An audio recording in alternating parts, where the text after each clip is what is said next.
The marble corridor of Aldercrest Academy glimmers under the winter morning light. The air carries that quiet, heavy calm that precedes an exam, the kind that makes even footsteps sound guilty. A girl runs through it, Ilara, her hair undone, breath unsteady, clutching a stack of papers to her chest. The clock above the arched doorway strikes 9. She's late. Behind that grand oak door sits Professor Adrian Vale, a man known for his precision, his rules, and his heart rumored to be made of ice. His lectures are poetry wrapped in discipline. His words, sharp, measured, and cold, cut through excuses like glass. As Ilara bursts into the room, every head turns. Her classmates stare.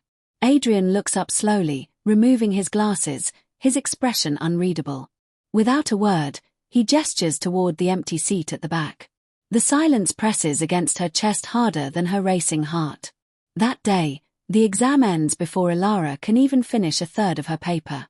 And when she hands it in, her trembling hand meets the edge of his desk, solid, unyielding, like him. She whispers, "I'm sorry. I missed the bus." He says nothing. Just a glance, cold, clinical, before he stamps her paper, late submission. Disqualified. For the rest of the day, the sound of that stamp echoes louder than her own thoughts. The campus falls under a curtain of rain. Ilara sits alone on the stone bench near the fountain, her soaked uniform clinging to her, her eyes red. Around her, students laugh under umbrellas, unaware of her world collapsing. Inside the main hall, Professor Vale watches from the window. He doesn't know why he's watching. Maybe it's guilt. Maybe it's recognition. Something about her eyes reminds him of his younger self, once full of promise and ruin. The dean walks in. "You were rather harsh on her," he remarks. Ilara winters. "She's the scholarship student, isn't she?" Adrian replies, "Rules don't bend for anyone, Dean. Not even for rain." But when the dean leaves, Adrian's gaze drifts back to the fountain. Ilara is still there, refusing to move, refusing to cry anymore. And for the first time in years, he feels something inside him shift, like a door cracking open in a frozen room. Days pass. Ilara avoids his class. She studies alone in the library, buried in books older than her parents.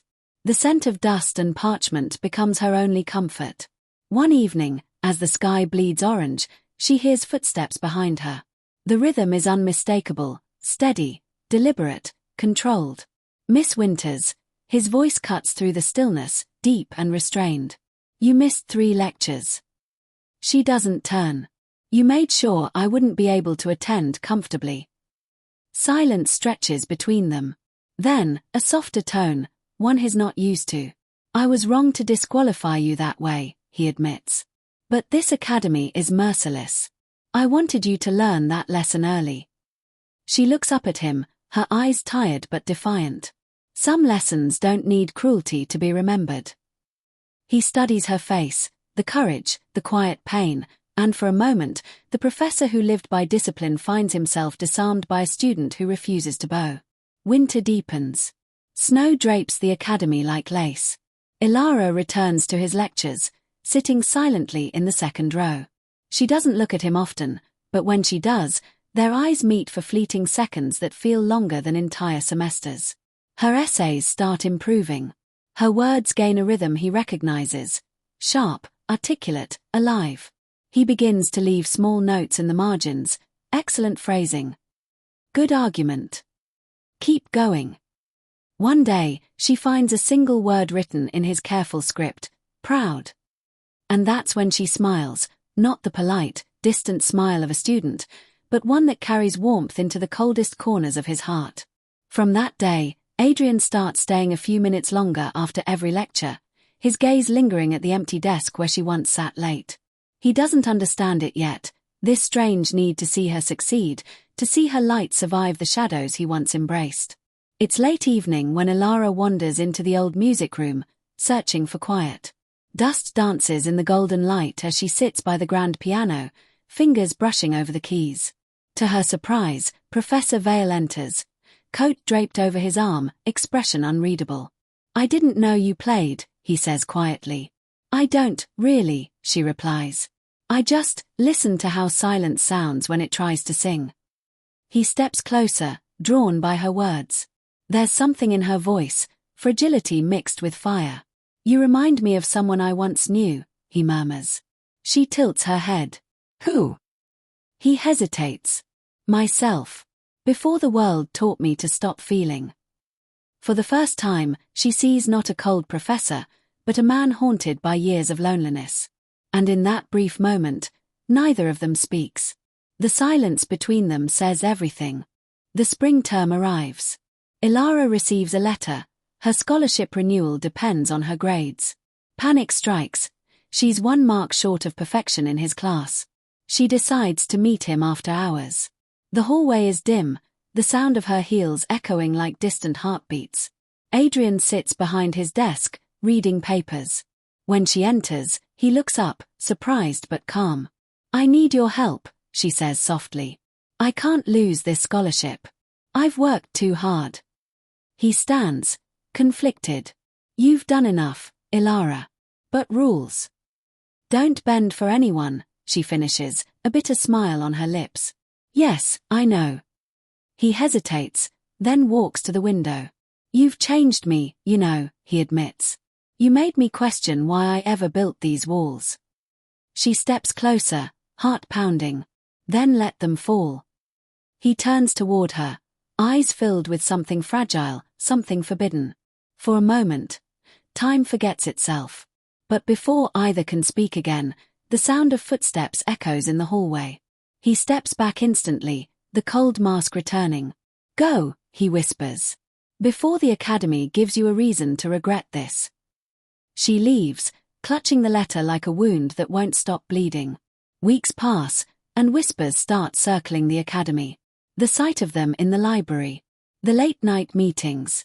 The soft looks shared between lectures. The dean calls Adrian in. Your conduct is under question, he says sternly. There are assumptions. Adrian defends her fiercely, but the damage is done. Ilara becomes the target of gossip. Her friends distance themselves. Her world starts shrinking again. One evening, she finds a note slipped under her door. You've ruined his reputation. Are you proud? She tears it apart, trembling. In the mirror, she sees herself, small, exhausted, broken by the very dream she fought to protect. Summer arrives with heavy skies. The last lecture of the term begins. Adrian enters the hall to find her seat empty. He tries to start the lecture, but his voice falters. For the first time, he realizes how much she had become the heartbeat of his class, of his life. Halfway through, he stops speaking. If there's one lesson worth learning, he says, voice cracking slightly, it's that kindness is never weakness. And discipline without compassion is just cruelty wearing a suit. The students stare, confused. He leaves the hall, walking straight to the courtyard, where the old fountain gleams under the sun. There, he finds her standing with her suitcase. Ilara, he breathes, you're leaving. They revoked my scholarship, she whispers. I thought I could fight the world, but I was wrong. He takes a step forward, the mask gone, replaced by raw pain. I never wanted this for you. She smiles faintly. You taught me to survive. Even when it hurts. Years pass. The academy remains unchanged, grand, cold, echoing with voices of students who never knew their names would one day be forgotten. But in Adrian's drawer lies an old letter, yellowed with time. It reads, Ilara, I once believed rules defined who I was. But you showed me that hearts don't obey rules. They just remember, endlessly. If fate is kind, I'll see you again. If not, know that you were the only lesson I truly learned. He never sent it. One autumn morning, the dean enters his office and finds him gone, his chair empty, his glasses folded neatly beside that letter. Outside, in the courtyard, the fountain still stands. A single white flower rests on its edge, freshly placed, trembling in the wind. And in that quiet moment, it almost feels like the world holds its breath, remembering a story that was never meant to be, but will never be forgotten.